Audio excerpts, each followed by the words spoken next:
Okey, tengok soalan nombor 7.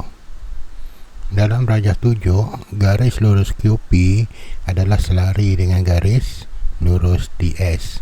Iaitu QP. Okey, dia sama dengan garis lurus QS. Jadi TS ni yang ni ke bawah. Jadi dia selari. Bila sebut selari bermaksud dia ni adalah dia punya kecerunan dia sama. Okey. Diberi koordinat T adalah 53 dan persamaan garis lurus QP juga diberi, iaitu 2Y sama dengan 4X tambah 5. So dia suruh carikan persamaan garis lurus QT. Okey, mula-mula soalan A, dia suruh cari persamaan garis lurus QT. Ni. Jadi garis lurus ni dia sama, dia selari dengan paksi X, paksi X bawah ni. Jadi tentulah bacaan dia mesti Y sama juga berapa. Dia depends pada dia lalu dekat nombor berapa dekat paksi Y. Jadi tengok ni, kalau tengok ni kita ada koordinat ni. Koordinat ni adalah 53, bermaksudnya 5 ni adalah untuk X. Maksudnya bawah ni 5. Dan yang ini adalah 3, 3 ni adalah dekat sini. Jadi nama garisan ni adalah Y sama juga dengan 3. Ingat cikgu ulang balik. Apa-apa garisan kalau kita lalu dekat paksi Y, dia lalu dekat negatif 1 katakan. Negatif 1. Jadi persamaan garis ni adalah Y sama dengan negatif 1. Dia ikut bacaan pada paksi Y. Kalau dia lalu dekat paksi X, macam tu dia tegak. Dia lalu dekat nombor 5. Jadi ini adalah X sama juga dengan 5. Itu itu. Okey. So sekarang ni kita dah dapat yang pertama, iaitu ini adalah Y sama juga dengan 3 tadi. So B, persamaan garis lurus TS pula. Dia suruh cari TS. Okey. Untuk cari persamaan garis, kita mesti ada kecerunan. Jadi kecerunan, untuk cari kecerunan kita kena ada 2 titik.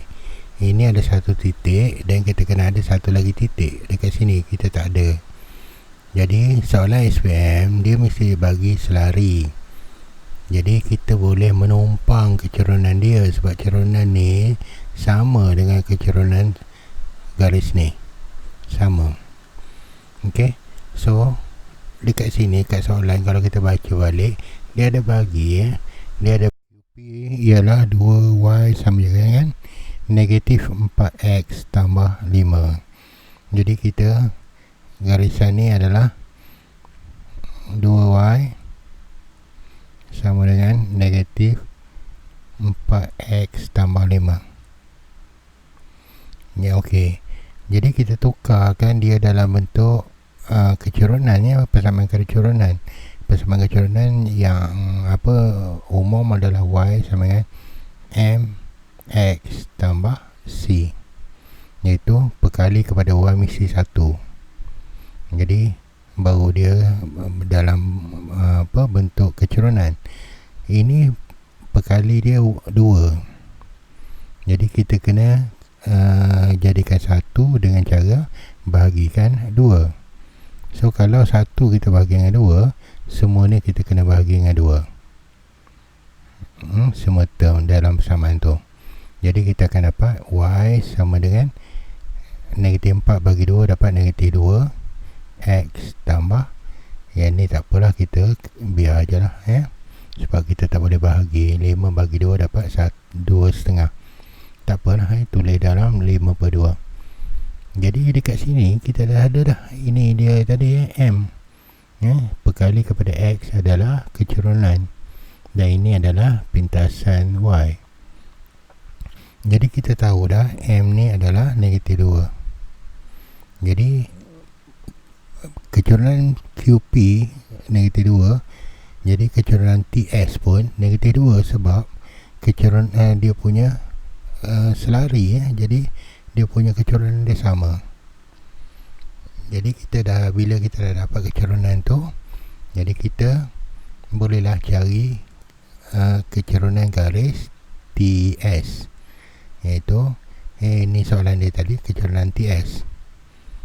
Jadi untuk cari kecurangan TS, kita standard punya form adalah MX tambah C.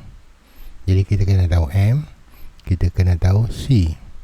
M kita dah tahu, iaitu negatif 2. Okay, so C kita belum tahu. Sebab C dia adalah pintas, dia akan lalu dekat atas tu. Dia adalah pintasan kepada pintasan Y dekat ni. Jadi untuk cari tu, kita kena ada satu titik di atas garisan tersebut, satu koordinat. Jadi kita ada koordinat T. Koordinat T ni dia adalah di atas garisan yang kita nak cari. Ini 5, 3, iaitu ni nilai X, ni adalah nilai Y.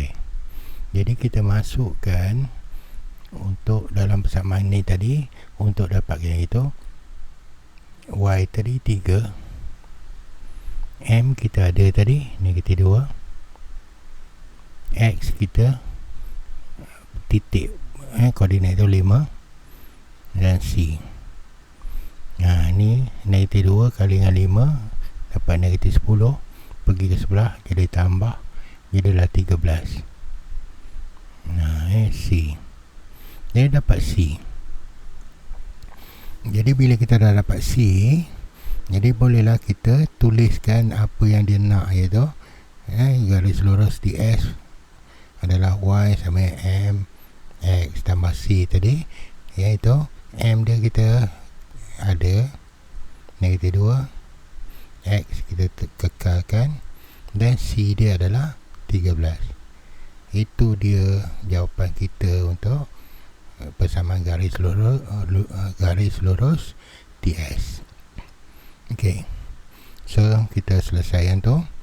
Tengok soalan C, pintasan X. Jadi pintasan X kepada TS. TS tadilah kita dah jumpa dah, ini persamaan TS. Jadi untuk dapatkan pintasan X, untuk dapatkan pintasan X, kita kosongkan Y. Kosongkan Y. Jadi kita masukkan kosong sama dengan negatif 2X tambah 13. So yang ni negatif ni cikgu bawa ke sebelah sini, senang.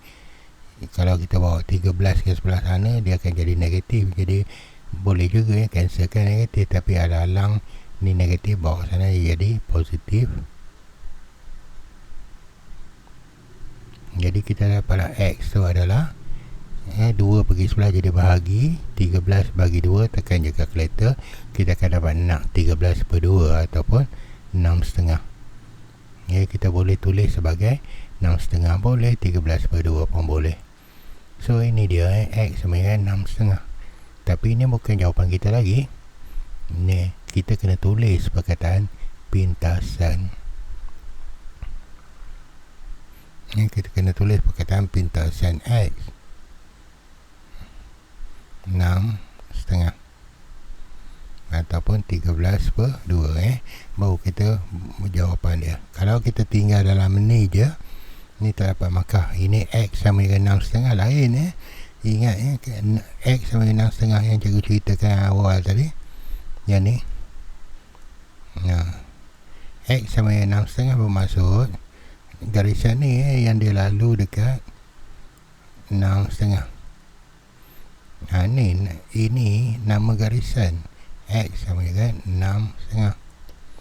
Macam kalau lalu dekat Y pula, lalu dekat nombor 5, Y sama dengan 5. Ni nama garisan ni. Ni nama garisan. Nama pintasan adalah dia lalu dekat pintasan tu, dia lalu Jadi kena tulis perkataan pintasan X. So cikgu boleh faham tu.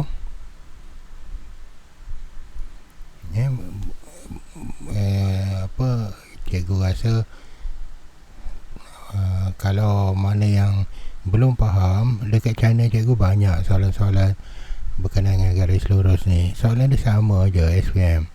Dia akan tanya garisan lurus yang selari dengan paksi X atau Y, and then dia akan tanya satu garisan yang kecurunan dia, kita akan menumpang kecurunan yang selari sebelah dia, and then dia akan tanya pintasan X. Itulah soalan pusing-pusing pun. So cikgu harap boleh membantu tu. Kita tengok soalan-soalan lain. Subscribe channel cikgu ataupun tengok, sharekan kawan-kawan. Kita jumpa lagi.